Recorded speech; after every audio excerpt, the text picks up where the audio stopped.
ಮುಂಚೆನೇ pre plan ಆಗಿತ್ತು. ಹಾಗಾಗಿ ನಾನು ಫಾರಿನ್ ಹೊರಟಾದ ಮೇಲೆ 3-4 ದಿನದ ನಂತರ ನಾನು ಯೂಟ್ಯೂಬ್ ನೋಡುವಂಥ ಸಂದರ್ಭದಲ್ಲಿ, ನ್ಯೂಸ್ ಚಾನೆಲ್ ನೋಡುವಂಥ ಸಂದರ್ಭದಲ್ಲಿ ನನಗೆ ಈ ಮಾಹಿತಿ ದೊರಕುವಂಥ ಕೆಲಸ ಆಯಿತು. ಮಾಹಿತಿ ದೊರಕಿದ ಮೇಲೆ ನಂತರ SITನೂ ಕೂಡ ಏನು ಒಂದು ನೋಟಿಸ್ ಕೊಡುವಂಥ ಕೆಲಸ ಮಾಡಿತು. ಆ SIT ನೋಟಿಸ್ಗೂ ಕೂಡ ನಾನು ಎಕ್ಸ್ ಖಾತೆ ಮುಖಾಂತರ ಮತ್ತು ನನ್ನ ಲಾಯರ್ ಮುಖಾಂತರ ನಾನು 7 ದಿನ ಸಮಯ ಅವಕಾಶ ಕೇಳಿದ್ದೆ. 7 ದಿನ ಸಮಯ ಅವಕಾಶ ಕೇಳಿದ ಮೇಲೆ ಕೂಡ ಅದು ಮಾರನೇ ದಿನನೇ ಏನು ಕಾಂಗ್ರೆಸ್ಸಿನ ಹಿರಿಯ ನಾಯಕರಾದಂಥ ರಾಹುಲ್ ಗಾಂಧಿ ಅವರು ಮತ್ತು ಹಾಗೂ ಎಲ್ಲ ಹಿರಿಯ ನಾಯಕರುಗಳು ಏನು ಓಪನ್ ವೇದಿಕೆಗಳಲ್ಲಿ ಈ ಒಂದು ವಿಚಾರಗಳನ್ನ ಪ್ರಚಾರ ಮಾಡೋದಕ್ಕೆ ಪ್ರಾರಂಭ ಮಾಡಿದ್ರು, ಚರ್ಚೆ ಮಾಡೋದಕ್ಕೆ ಪ್ರಾರಂಭ ಮಾಡಿದ್ರು, ಒಂದು ರಾಜಕೀಯದ ಪಿತೂರಿ ಮಾಡೋಂಥ ಕೆಲಸನ ಮಾಡಿದ್ರು. ಇದೆಲ್ಲ ನೋಡಿದಂಥ ಸಂದರ್ಭದಲ್ಲಿ ನಾನು ಡಿಪ್ರೆಷನ್ಗೆ ಹೋಗುವಂಥ ಕೆಲಸ ಆಯಿತು, ಐಸೋಲೇಷನ್ಗೆ ಹೋಗುವಂಥ ಕೆಲಸ ಮಾಡಿಕೊಂಡೆ. ಹಾಗಾಗಿ ನಾನು ಮೊದಲನೇದಾಗಿ ನಿಮ್ಮೆಲ್ಲರನ್ನೂ ಕ್ಷಮಾಪಣೆ ಕೇಳಿದೆ, ದಯವಿಟ್ಟು ಕ್ಷಮಿಸಿ ಅಂತ ಕೇಳಿದೆ ನಾನು. ಅದಾದ ನಂತರ ಹಾಸನಲ್ಲೂ ಕೂಡ ಕೆಲವು ಶಕ್ತಿಗಳು ಎಲ್ಲ ಒಟ್ಟಿಗೆ ಸೇರಿಕೊಂಡು ಇವತ್ತು ನನ್ನ ಮೇಲೆ ರಾಜಕೀಯದ ಒಂದು ಪಿತೂರಿ ಮಾಡುವಂಥ ಕೆಲಸ ಮಾಡೋವಂಥದ್ದು ಇರ್ಬೋದು.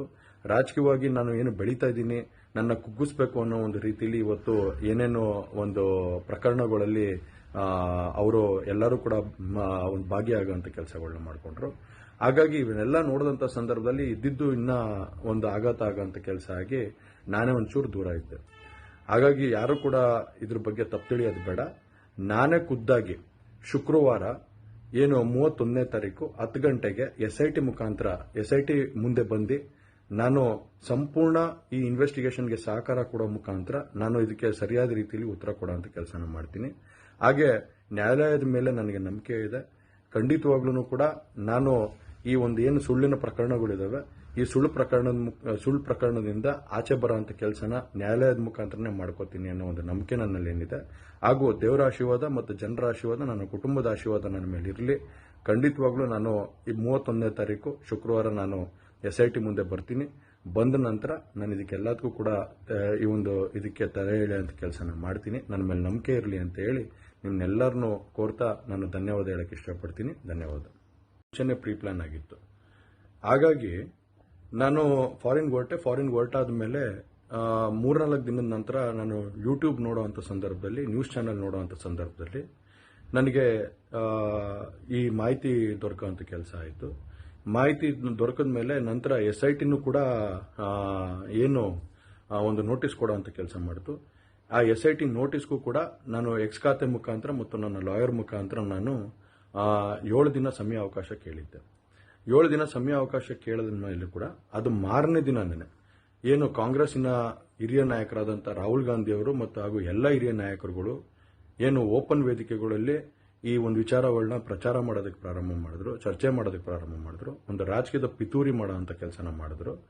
ಇದೆಲ್ಲ ನೋಡಿದಂಥ ಸಂದರ್ಭದಲ್ಲಿ ನಾನು ಡಿಪ್ರೆಷನ್ಗೆ ಹೋಗುವಂಥ ಕೆಲಸ ಆಯಿತು, ಐಸೋಲೇಷನ್ಗೆ ಹೋಗುವಂಥ ಕೆಲಸ ಮಾಡಿಕೊಂಡೆ. ಹಾಗಾಗಿ ನಾನು ಮೊದಲನೇದಾಗಿ ನಿಮ್ಮೆಲ್ಲರನ್ನೂ ಕ್ಷಮಾಪಣೆ ಕೇಳಿದೆ, ದಯವಿಟ್ಟು ಕ್ಷಮಿಸಿ ಅಂತ ಕೇಳಿದೆ ನಾನು. ಅದಾದ ನಂತರ ಹಾಸನಲ್ಲೂ ಕೂಡ ಕೆಲವು ಶಕ್ತಿಗಳು ಎಲ್ಲ ಒಟ್ಟಿಗೆ ಸೇರಿಕೊಂಡು ಇವತ್ತು ನನ್ನ ಮೇಲೆ ರಾಜಕೀಯದ ಒಂದು ಪಿತೂರಿ ಮಾಡುವಂಥ ಕೆಲಸ ಮಾಡೋವಂಥದ್ದು ಇರ್ಬೋದು. ರಾಜಕೀಯವಾಗಿ ನಾನು ಏನು ಬೆಳೀತಾ ಇದ್ದೀನಿ, ನನ್ನ ಕುಗ್ಗಿಸ್ಬೇಕು ಅನ್ನೋ ಒಂದು ರೀತಿಯಲ್ಲಿ ಇವತ್ತು ಏನೇನೋ ಒಂದು ಪ್ರಕರಣಗಳಲ್ಲಿ ಅವರು ಎಲ್ಲರೂ ಕೂಡ ಒಂದು ಭಾಗಿಯಾಗುವಂಥ ಕೆಲಸಗಳನ್ನ ಮಾಡಿಕೊಂಡ್ರು. ಹಾಗಾಗಿ ಇವನ್ನೆಲ್ಲ ನೋಡಿದಂಥ ಸಂದರ್ಭದಲ್ಲಿ ಇದ್ದಿದ್ದು ಇನ್ನೂ ಒಂದು ಆಘಾತ ಆಗೋಂಥ ಕೆಲಸ ಆಗಿ ನಾನೇ ಒಂಚೂರು ದೂರ ಇದ್ದೆ. ಹಾಗಾಗಿ ಯಾರು ಕೂಡ ಇದ್ರ ಬಗ್ಗೆ ತಪ್ಪು ತಿಳಿಯೋದು ಬೇಡ.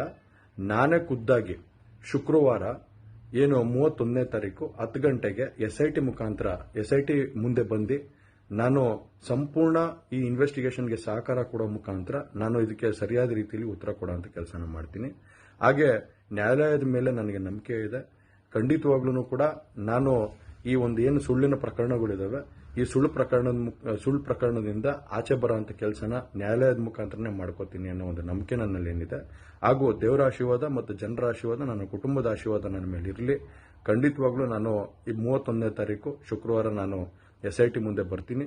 ಬಂದ ನಂತರ ನಾನು ಇದಕ್ಕೆಲ್ಲದಕ್ಕೂ ಕೂಡ ಇದಕ್ಕೆ ತಲೆ ಎಳೆಯುವಂಥ ಕೆಲಸನ ಮಾಡ್ತೀನಿ. ನನ್ನ ಮೇಲೆ ನಂಬಿಕೆ ಇರಲಿ ಅಂತ ಹೇಳಿ ನಿಮ್ನೆಲ್ಲರನ್ನೂ ಕೋರ್ತಾ ನಾನು ಧನ್ಯವಾದ ಹೇಳಕ್ಕೆ ಇಷ್ಟಪಡ್ತೀನಿ. ಧನ್ಯವಾದ.